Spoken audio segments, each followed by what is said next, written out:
శుభోదయం.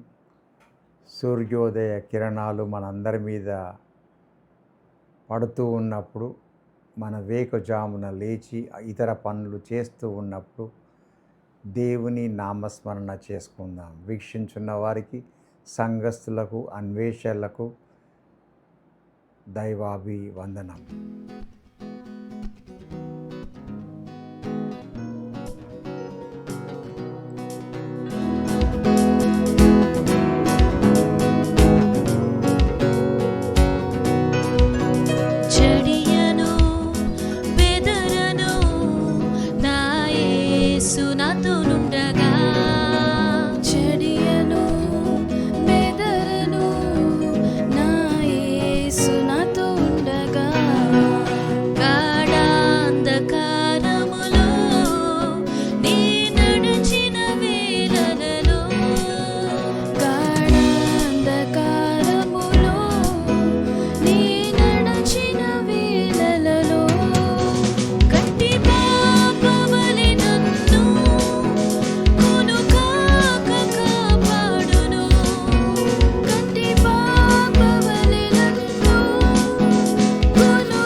యేసు నాతో ఉండగా.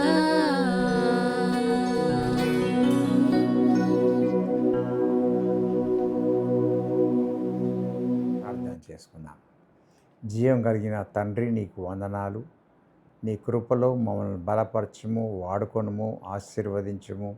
నీ సన్నిధి కాంతిని ప్రకాశింపచేయము. నీ సన్నిధి కాంతి చేత మేము ప్రకాశించబడి ప్రజ్వలిల్లాలని కోరుకుంటూ ఉన్నాము.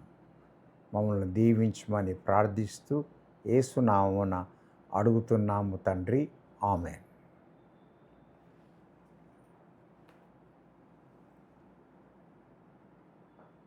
వాక్యంలోకి వెళ్ళకముందు వాక్య భాగాన్ని చదువుతాను.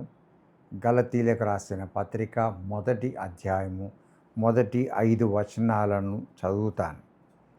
గలతీలకు రాసిన పత్రిక 1వ అధ్యాయము మొదటి 5 వచనాలను చదివి వినిపిస్తాను. వీలైనంత వరకు బైబిల్స్ ఉన్నవారు తీసి చదువుకోవడానికి ప్రయత్నం చేయండి.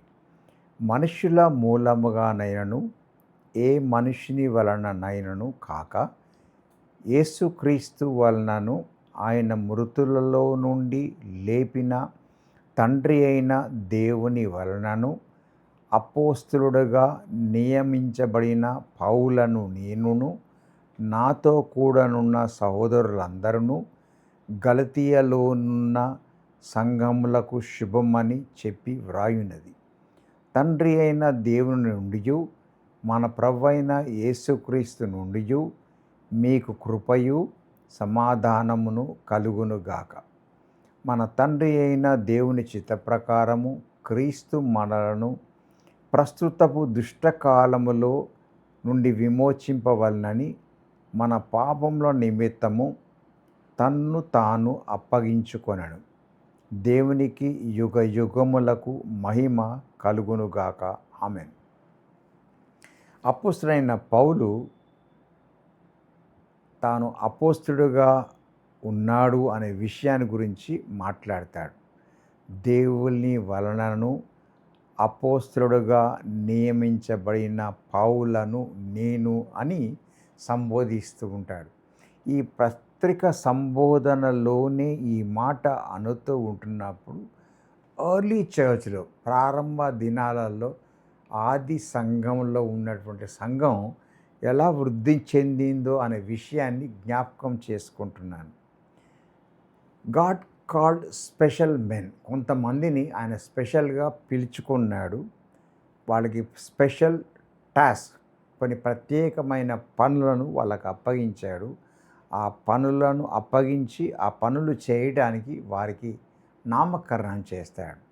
దే ఆర్ కాల్డ్ అపాజల్స్ అని నేను ఈ మాట చెప్తూ ఉన్నాను.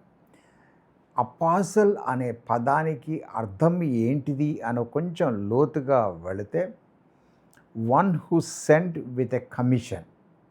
అర్థం ఏం చెప్తారంటే Bible dictionary, one who sent with a commission అని రాయబడి ఉంది. ఒక పని కొరకు అప్పగించబడిన దాన్ని అప్పగించబడిన వాడు, ఒక పని చేయడానికి అప్పగించబడిన వాడు అని అర్థం.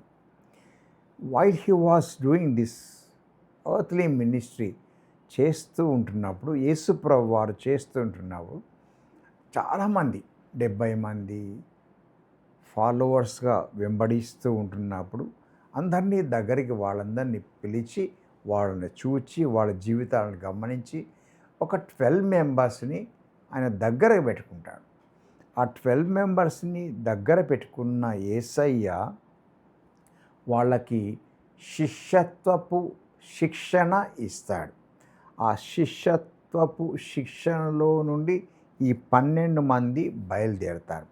మార్కు సువార్త 3వ అధ్యాయం 13వ వచనం నుంచి 19వ వచనం వరకు మనం చదువుకోవచ్చు.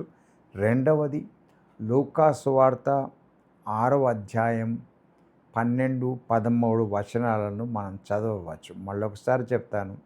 మార్కు సువార్త 3వ అధ్యాయం 13 నుంచి 19 చదువుకోవచ్చు. రెండవదిగా లూకా సువార్త 6వ అధ్యాయం 12, 13 వచనాలను చదువుకోవచ్చు. హీ చూస్ దెమ్, వాళ్ళని సెలెక్ట్ చేసుకున్నాడు. ఎంపిక చేసుకున్నాడు. ఎంపిక చేసుకొని వారికి నామకరణం చేశాడు. యు ఆర్ కాల్డ్ అపాజల్స్ అని నామకరణం చేశాడు. కానీ అపోస్తులైన పౌలు మాత్రం నేను దేని కొరకైతే అపోస్తులుగా నియమించబడినానో అనే మాటను చెప్తాడు. దీంట్లో కొంచెం వేరియేషన్స్ ఉన్నా కానీ తాను అపోస్తుల జాబితాలోకి చేర్చబడతాడు. అది నాకు చాలా నచ్చింది. అంటే ఒక టాస్క్ తీసుకొని, ఒక పని తీసుకొని దాన్ని చేసి పూర్తి చేసి దేవునికి ఆశీర్వాదకరంగా చేయబడినటువంటి వ్యక్తిగా అపాజల్గా నేను గమనిస్తూ ఉంటున్నాను. అంటే ఇంకొక మాటలో ఆలోచన చేసుకోవాలంటే అపాజల్స్గా అపోస్తలుడుగా పిలువబడిన వారి లక్షణాలు ఎలా ఉంటాయి అని అంటే ఒక 2-3 విషయాలు చేస్తాను. యేసు ప్రభు సెలెక్ట్ చేసుకున్నప్పుడు వారికి పనులు అప్పగిస్తాడు. To be with him always. ఆయనతో వారు ఉండడానికి వారిని ఆయన ఎలెక్ట్ చేసుకుంటాడు. ఆయనతో నిశ్చయముగా ఉండడానికి చాలా మందిలో కొద్ది మందిని ఎంపిక చేసుకుంటాడు. Close with him. ఆయనతో దగ్గర సంబంధం, bosom to bosom, heart to heart, walking ఏదైనా కానీ ఆయనతో పాటు ఉండడానికి ఆయన ఎంపిక చేసుకుంటాడు. రెండవ విషయం, complete obedience and willing to go. పూర్తి విధేయత. ఆయన ఎక్కడ చెప్తే ఆ పని చేయడానికి వారు వెళ్ళాలి, ఆ పనిని నిర్వర్తించాలి, తిరిగి రావాలి. దాని విషయంలో చాలామందిలో కొద్ది మందిని ఆయన సెలెక్ట్ చేసుకున్నట్టుగా వాక్యాన్ని బట్టి నేను అర్థం చేసుకుంటున్నాను. 4 సువార్తలను చదివినప్పుడు వారి మరణాల గురించి పూర్తిగా రాయబడకపోయినప్పటికీ వారి కొన్ని పుస్తకాలలో వారి జీవితాలలో దొర్లినటువంటి పనుల గురించి చదువుతూ ఉన్నప్పుడు నేను అర్థం చేసుకున్నాను. They were very obedient and they have done what task he gave them. వారికి ఏ పని ఇచ్చాడో వాళ్ళు అది చేశారు. They were willing to go where ever they want to go అనేది కాదు, కానీ willing to go where ever Jesus sent them అనే విషయాన్ని మీకు తెలియచేస్తుంటున్నాను. 3వ విషయం, they will have authority to do Christ work. క్రీస్తు యొక్క పనిని చేయటానికి అధికారము వారికి ఇవ్వబడింది అనేది నేను తెలుసుకుంటూ ఉంటున్నాను. They have given authority to drive away devils అనుకోండి, ఇంకా ఏదైనా అనుకోండి, అలాంటి అధికారము సువార్తను ప్రకటించడానికి అనుకోండి, ఆ అధికారము ఆయన ద్వారా వారు సంపాదించుకొని ఆ పనిని చేయడానికి వారు కోరుకున్నారు. నేను తెలుసుకున్నది ఏంటంటే వీళ్ళందరూ ఎవరు అంటే ఆయన చేత పిలువబడినటువంటి వారు. ఆయన చేత పిలువబడినటువంటి వారిని ఆయన ఎక్విప్ చేస్తాడు, వారిని నింపుతాడు. ఆ స్కిల్ డెవలప్మెంట్ అనేది యేసు వాక్యంలో, యేసు మాటలలో వాళ్ళు బలము నొంది ఆయన పనులు చేయడానికి నడిపించబడతారు. అపోస్తల కార్యములు 9వ అధ్యాయం 15 నుంచి 16 వచనాలు చదువుతూ ఉంటున్నప్పుడు ఈయన నా సాధనమై ఉన్నాడు అనే విషయాన్ని గురించి మాట్లాడతాడు. అంటే సౌలుగా ఉన్నటువంటి వ్యక్తి పౌలుగా మార్చబడుతున్నప్పుడు ఒక ప్రక్రియ జరిగింది, ఒక ప్రాసెస్ జరిగింది. ఆ పద్ధతి చాలా కాలం పట్టింది.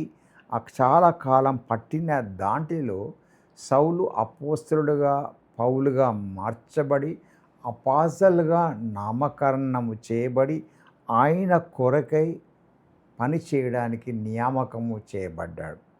అంటే ఇంకో మాటలో చెప్పాలంటే అపాజల్స్ ఎవరైనా కానీ పిలువబడ్డారో, ఆయన చేత పని అప్పగించబడ్డారో వాళ్ళందరూ కూడా బేరింగ్ ఫ్రూట్, ఫలాలు ఫలించేవారే తప్ప ఎవరి జీవితాల్లో నుంచి నిష్కారణంగా వీరు నాకు అక్కర్లేదు అని చెప్పబడే పరిస్థితి జీవితాల్లో రానివ్వలేదు. ఫలాలు ఫలిస్తూనే వారు జీవించారనే విషయాన్ని నేను జ్ఞాపకం చేసుకుంటున్నాను. అందుకనే అపోస్తలుడైన పౌలు జీవితాన్ని చదివినప్పుడు, చూచినప్పుడు, ఆయన ఫలభరితమైన సేవ చూచినప్పుడు శిష్యుల దగ్గర నుంచి ఒకటి, అపోస్తల్ పాల్ దగ్గర నుంచి ఒక భాగాన్ని నేను సెలెక్ట్ చేసుకుంటున్నాను. He he brought so many fruits. అన్ని ఎపిసోడ్స్ రాశాడు, అంతమంది శిష్యులను తయారు చేసి చూపించాడు. చూపించి యేసయ్యకు అప్పగించడం మనం చూస్తూ ఉంటున్నాం. కనుక దేవుడు పిలిచిన వారిని తప్పకుండా ఎక్విప్ చేస్తాడనే విషయాన్ని జ్ఞాపకం చేసుకుంటున్నాను. All letters of Paul speak about the ministry. పరిచర్య గురించి అవి తెలియచేస్తూ ఉంటాయి. నేను తెలుసుకున్నది it's a divine calling. Always divine calling will equip his disciples. శిష్యత్వంలోకి వారు నడిపిస్తూ ఉంటారు. వాళ్ళు ప్రజెంట్ టైమ్స్లో ఆ రోజుల్లో కూడా ఆ పనిని జరిగిస్తూ వచ్చారు. టు బి విత్ హిమ్, ఆయనతో పాటు ఉండడానికి. ఒబీడియంట్ టు హిస్ కాల్, ఆయన పిలిచిన పిలుపుకు విధేయులు కావడానికి. ఆయన పరిచర్య అనుభవంలోకి అధికారము కలిగి ప్రకటించడానికి, దయ్యములను వెళ్ళగొట్టడానికి, స్వస్థపరచడానికి అధికారము పొందిన వారై ఆయా ప్రాంతాలలో వారు వెళుతున్నారు. కనుక ప్రతి విశ్వాసి ఒక అపోస్తలు. యేసుప్రభు వారు మనకు నామకరణం చేయనక్కర్లేదు. ఆయనకు ఒబీడియంట్గా ఉంటూ ఆయన పిలుపును పొందుకొని ఈ పరిచర్య జరిగించడానికి దేవుడు మనకి ఇచ్చినటువంటి ఆధిక్యత, ఈ ఆధిక్యతను బట్టి మనము ఆ పరిచర్యను జరిగించడానికి ముందంజ వేద్దాము అని అంటూ ఉన్నాను. మాసిలామణి గారు తన బ్రతికి ఉన్న టైంలో మంచి పాట రాశాడు. మధుర మధుర సేవ అని పాట రాశాడు. ఆ పాటను జ్ఞాపకం చేసుకుంటున్నాను.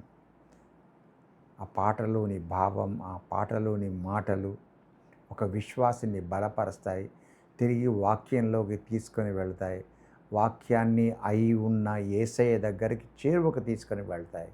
తిరిగి ఒబీడియంట్ డిసైపుల్గా వారు మార్చబడ్డానికి, లోకంలో ఫలభరితమైన పరిచర్య చేయటానికి వారు పడతారు, ఆశీర్వదించబడతారు. అనేకులకు ఒక ఆభరణంగా ఉండడానికి దేవుడు వారిని ఎంపిక చేసుకుంటాడు. దైవాశీస్సులు అందరికీ కలుగునుగాక. ఆమేన్. ప్రార్థన చేసుకుందాం. జీవం కలిగిన తండ్రి, నీకు వందనాలు చెల్లిస్తుంటున్నాం.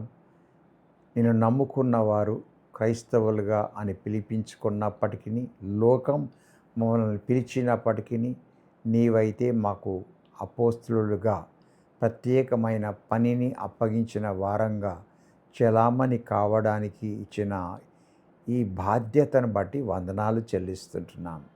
నీ కొరకై ఫలములు ఫలించే వారిగా చేయమని, ఆత్మాభిషక్తులుగా చేయమని, వాడుకొనమని యేసు ప్రియ నామమున వేడుకుంటూ ఉన్నాము తండ్రి.